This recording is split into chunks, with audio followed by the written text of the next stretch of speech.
ನೇಪಾಳ್ ಟೂರ್ನಲ್ಲಿ ಸಿಕ್ಕಿಬಿದ್ದಿದ್ದಾರೋ ಅವ್ರ ಬಗ್ಗೆ ಈಗಾಗಲೇ ನಾನು ರಿಯಾಕ್ಟ್ ಮಾಡಿದ್ದೇನೆ ಮತ್ತು ಹೇಳಿದ್ದೇನೆ. ನಮ್ಮ ಕರ್ನಾಟಕ ರಾಜ್ಯದವರು ಅಷ್ಟೇ ಅಲ್ಲ, ಇಡೀ ಭಾರತ ದೇಶದ ಅನೇಕ ಪ್ರವಾಸಿಗರು ಆ ಒಂದು ಪ್ರವಾಹದಲ್ಲಿ ಸಿಕ್ಕಿಬಿದ್ದಿದ್ದಾರೆ. ನೂರಾರು ಜನ ಅದರಲ್ಲಿ ಹರಿದೋಗಿದ್ದಾರೆ, ಕೆಲವು ಜನ ತನ್ನ ಪ್ರಾಣ ಕಳ್ಕೊಂಡಿದ್ದಾರೆ. ಅದಕ್ಕಾಗಿ ನಾನು ನನ್ನ ಹೃತ್ಪೂರ್ವಕವಾದ ಕಂಡೋಲೆನ್ಸ್ ಶ್ರದ್ಧಾಂಜಲಿಯನ್ನು ಅರ್ಪಿಸ್ತೇನೆ. ಮತ್ತು ನಾನು ಪ್ರೈಮ್ ಮಿನಿಸ್ಟರ್ನು ಕೂಡ ಒಂದು ಲೆಟರ್ ಬರಿತಾ ಇದ್ದೇನೆ.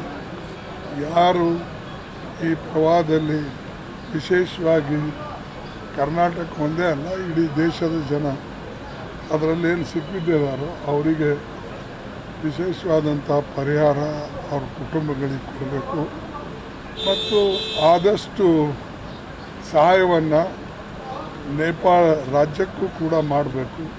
ಯಾಕಂದರೆ ಅಲ್ಲಿ ಅನೇಕ ಜನ ಶ್ರದ್ಧಾಳುಗಳು ಹೋಗ್ತಾರೆ. ಅದಕ್ಕೆ ಆ ಮಾತು ಕೂಡ ನಾನು ಇವತ್ತು ಹೇಳ್ತಾ ಇದ್ದೇನೆ. ಪತ್ರದಲ್ಲಿ ಕೂಡ ಇದನ್ನು ನಾನು ನಮೂದು ಮಾಡಿದೆ.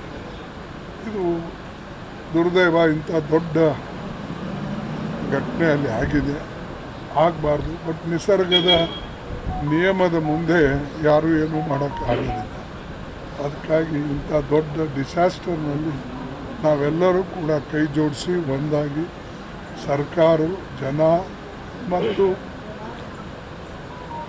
ನೇಪಾಳದ ಜನನೂ ಕೂಡ ಸರ್ಕಾರನೂ ಕೂಡ ಒಂದಾಗಿ ಇಂಥ ಸಮಸ್ಯೆಗೆ ಪರಿಹಾರವನ್ನು ಕೊಡಬೇಕು ಅಂತಕ್ಕಂಥದ್ದು ನನ್ನ ವಿಶೇಷವಾದಂಥ ಮನವಿಯನ್ನು ಕೇಂದ್ರ ಸರ್ಕಾರಕ್ಕೆ ಮಾಡ್ತಾಯಿದ್ದೆ.